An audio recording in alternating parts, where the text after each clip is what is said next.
मुंबई में दांडिया और गरबा की धूम मचने वाली है। हर तरफ जो है तैयारियां जोर शोर में है। ऐसे में जानेंगे कृष्णा हेगड़े प्रतिष्ठान इस बार गरबा दांडिया रास क्यों नहीं ऑर्गेनाइज कर रहा है। हमारे साथ मौजूद हैं पूर्व कांग्रेसी विधायक, वर्तमान में बीजेपी उपाध्यक्ष कृष्णा हेगड़े जी। उनसे जानते हैं सर, इस बार कृष्णा हेगड़े प्रतिष्ठान गरबा दांडिया रास क्यों नहीं कर रहा है। देखिए, एक तो बहुत बारिश मुंबई में हुई है, पूरा बारिश का कहर है और जो मैदान है और सब पानी से भर गया था। दूसरी बात यह है कि सम्मानीय अमित शाह जी जो हमारे राष्ट्रीय अध्यक्ष है वो मुंबई आए थे और उन्होंने एक विस्तारक का प्रोग्राम दिया है कि हर असेंबली कॉन्स्टिट्यूंसी में 10,000 से लेके 25,000 तक नए बीजेपी मेंबर बने और मुंबई के सभी पदाधिकारी और सभी नेता जो मुंबई के अध्यक्ष है आशीष शेलार जी से लेके सभी उपाध्यक्ष, जनरल सेक्रेटरी, विस्तारक और office bearers, MPs, MLAs, corporators, सब ये विस्तारक प्रोग्राम में लगे हैं कि हर असेंबली कॉन्स्टिट्यूंसी में 10 से 25,000 नए मेंबर बने, जिसमें 2019 के लिए बीजेपी को सफलता मिले और बीजेपी का बहुमत हो। यानी ये कहा जाए कि बीजेपी की पार्टी के आदेश के हिसाब से इस बार जो है मेंबर बनाने की जो कोशिश है उसके लिए गरबा दांडिया रास इस बार कृष्णा प्रतिष्ठान नहीं कर रहा है। लेकिन जिस तरीके से सर अगर हम बात करें तो काफ़ी जो खेलने वाले होते हैं काफ़ी, क्योंकि काफ़ी मशहूर रहा है आपका प्रतिष्ठान, ऐसे में उन लोगों को किस तरह से मनाएंगे आप। देखिए, जो कृष्णा हेगड़े प्रतिष्ठान का नवरात्रि उत्सव है वहाँ पर बहुत सारे सेलिब्रिटीज़ आए हैं।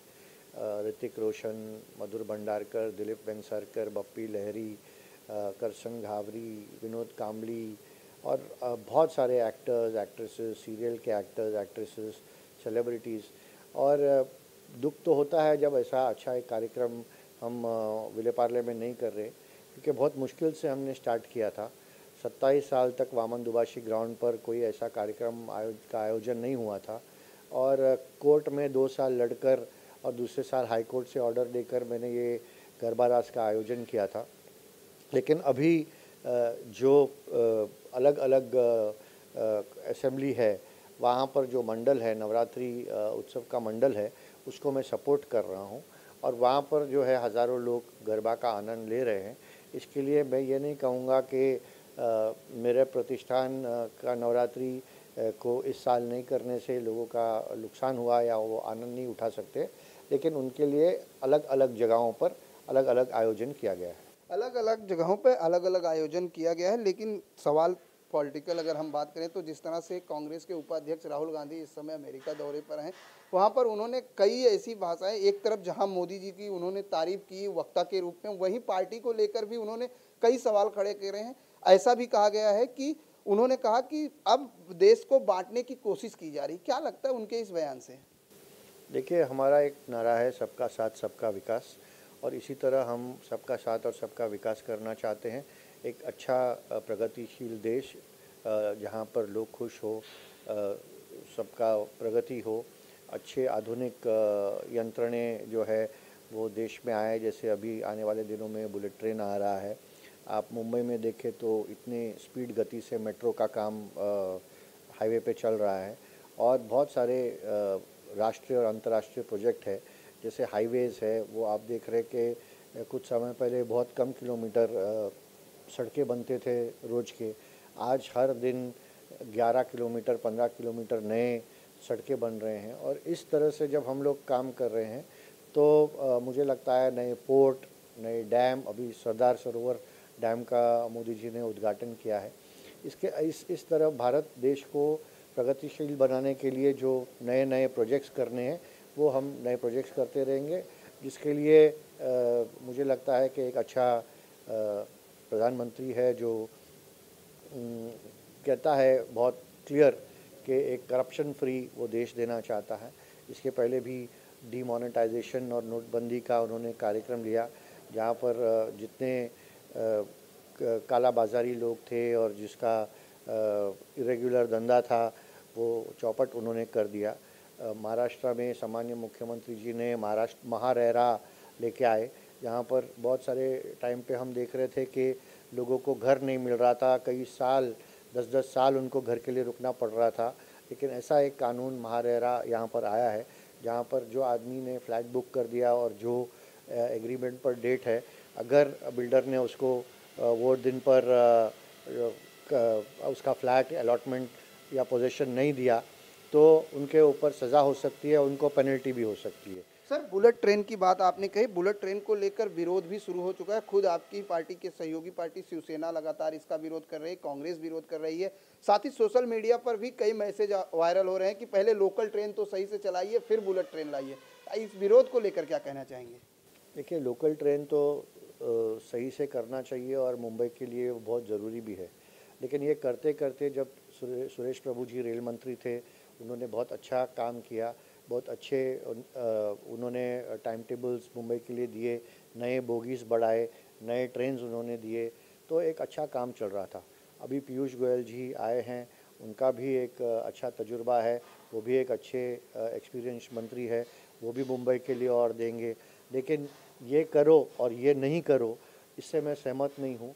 अगर चीन में, जर्मनी में, हांगकांग में और फ्रांस में और हर जगह पे जो आधुनिक देश है वहाँ पर बुलेट ट्रेन है, तो जब हमारा देश इतना प्रगति कर रहा है तो मुझे लगता है यहाँ पर भी बुलेट ट्रेन की अगर आवश्यकता है, क्योंकि अगर अहमदाबाद से मुंबई तक आप 3 घंटे में पहुँच सकते हो और उसमें कल्याण हो, वापी हो, जो इंडस्ट्रियल एरिया है वहाँ पर स्टॉप होगा, तो लोगों को जाने आने में बहुत सारी आसानी होगी। क्योंकि आप जानते हैं सिर्फ वापी तक गाड़ी में जाने के लिए आज आदमी को 4 घंटा लगता है, और अगर वापी आप 1 घंटे में, 1.5 घंटे में पहुंच रहे हो, तो मुझे लगता है हज़ारों लोगों को फ़ायदा है।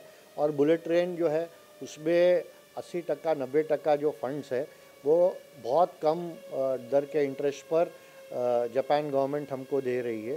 तो लगभग वो पैसा जो है जापान का इन्वेस्टमेंट है, हमारा देश का एक 30-40 हज़ार करोड़ रुपया है, उससे हमें इतना नुकसान नहीं हो रहा जितना फ़ायदा होगा, क्योंकि करोड़ों लोगों को इसमें जॉब्स भी मिलने वाले हैं, उनको उनकी आमदनी भी बढ़ेगी। लेकिन जिस तरीके से ये कहा जा रहा है कि बुलेट ट्रेन से आम जनता को लाभ नहीं मिलेगा, सिर्फ बड़े बड़े उद्योगपतियों को ही लाभ मिलेगा, इस बयान को किस तरह से देखते हैं? नहीं, मैं सहमत नहीं हूँ, क्योंकि जो भी आप अच्छा प्रोजेक्ट कर रहे हो, अगर एक हाईवे कर रहे हो और गाड़ी का चालक जो है उसको फ़ायदा हो रहा है, तो इसी तरीके टैक्सी का चालक जो है उसको भी फ़ायदा हो रहा है, एक रिक्शा का चालक है उसको भी फ़ायदा हो रहा है, जो पैसेंजर है टैक्सी गाड़ी में या ऑटो रिक्शा में, जो अमीर हो या गरीब हो, उसको भी फ़ायदा हो रहा है।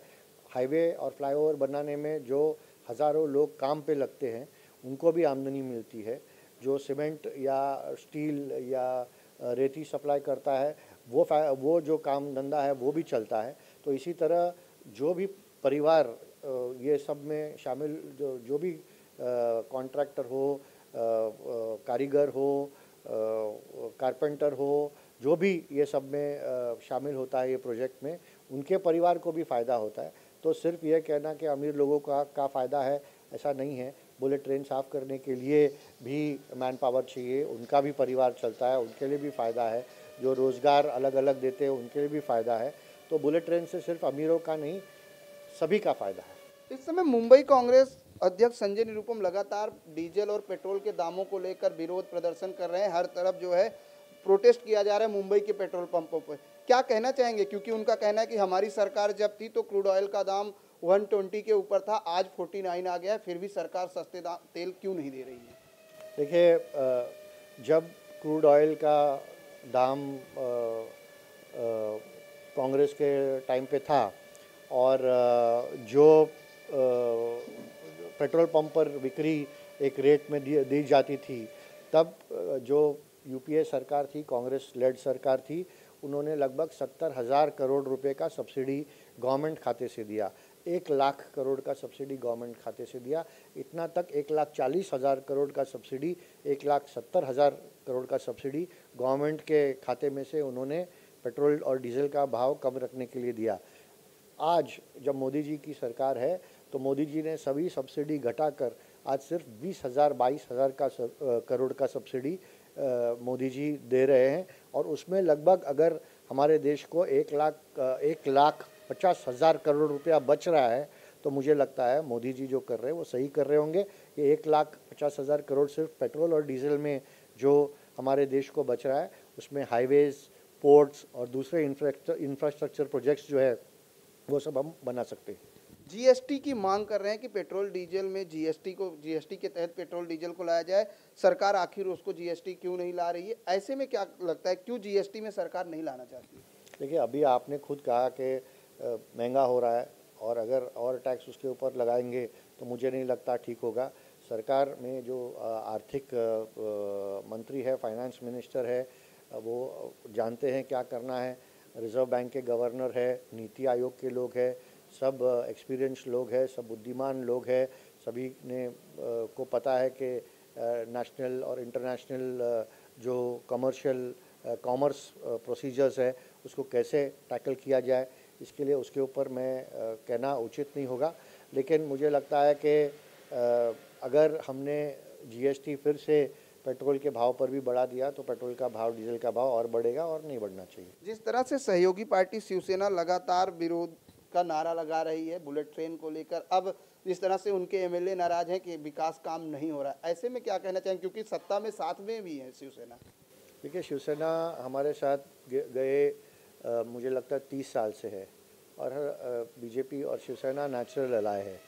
और जो भी एक कोalition गवर्नमेंट चलता है या एक अलायंस का गवर्नमेंट चलता है, ऐसा नहीं कि कांग्रेस के गवर्नमेंट में डीएमके ने कभी कांग्रेस के खिलाफ़ कुछ नहीं कहा और एनसीपी ने कभी कांग्रेस के खिलाफ़ कुछ नहीं कहा। ये तो घर की बात है, घर में हमेशा नोक झोंक और समझौता तो होते रहते हैं। चलते चलते इन 24 के दर्शकों को नवरात्रि की शुभकामनाएं। इन 24 के दर्शकों को मैं नवरात्रि की बहुत सारी शुभकामनाएं देता हूं और अम्बे माता से यही प्रार्थना करूंगा कि आप सबके घर में खुशी हो, आपके बच्चों का स्वास्थ्य अच्छा हो, आप सबका स्वास्थ्य अच्छा हो और देश में तरक्की हो, शांति हो और खुशहाली हो। धन्यवाद हमसे बात करने के लिए। ये थे मुंबई उपाध्यक्ष कृष्णा हेगड़े जी, जिन्होंने साफ तौर से कहा कि शिवसेना और बीजेपी में जिस तरह से एक दूसरे पर पलटवार होता है, ये घर की बात होती है। जहां एक परिवार साथ रहता है वहां नोकझोंक होती रहती है। कैमरामैन सदानंद शेट्टी के साथ प्रदीप शर्मा, इन 24 न्यूज, मुंबई।